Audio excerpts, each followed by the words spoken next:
WHO ने Ebola को highest level of global health alert घोषित कर दिया है। On May 16 the World Health Organization declared the Ebola outbreak in Democratic Republic of Congo Uganda a public health emergency of international concern. Public health emergency क्या होता है? तो ये highest level of global health alert होता है, formally declared under the International Health Regulations whenever the health event is serious. जब भी कोई हेल्थ इवेंट बहुत सीरियस हो जाए, अचानक से सडनली आ जाए, अनएक्सपेक्टेड हो, अनयूजुअल हो, तो उसको ये घोषित कर देते हैं पब्लिक हेल्थ को रिस्क दे रहा हो। The declaration of fake also calls for a coordinated global response to tackle the current outbreaks. इस पैराग्राफ में बता रहे हैं कि लगातार फैल रहा है। ये इनका कहना है कि 16 मई तक 8 केसेस जो थे वो कंफर्म थे। फिर उसके बाद 246 सस्पेक्टेड केसेस थे, 80 सस्पेक्टेड डेथ मानी जा रही है इतूरी प्रोविंस में, डीआरसी के। फिर उसके बाद 2 और केसेस आते हैं जिसमें एक की डेथ हो जाती है, दोनों के बीच में कोई लिंक नहीं था। ये कहाँ पर है? ये कंपाला में, युगांडा में देखा गया 24 घंटे के अंदर अंदर among 2 individuals travelling from DRC.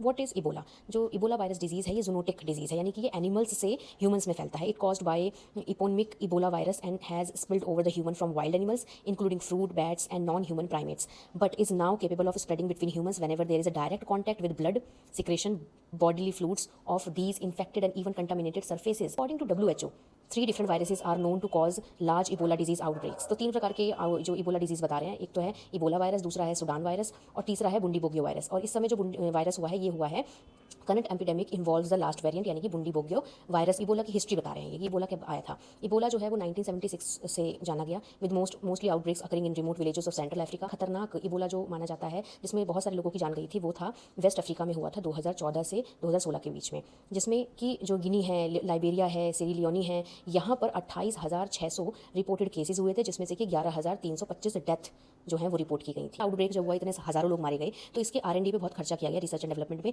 उसके बाद 2 वैक्सीन्स ये बता रहे हैं कि इबोला की मार्केट में इस समय जो है there are 2 vaccine in the market that have approved for Ebola. एक है सिंगल और दूसरी है double dose. Both are being used for targeted ring vaccination for all contacts and frontline workers dealing with the cases as post exposure prophylaxis. There are monoclonal antibodies treatment भी है, जो अगर patient को जल्दी दिया जाए तो पेशेंट की जान बचाई जा सकती है।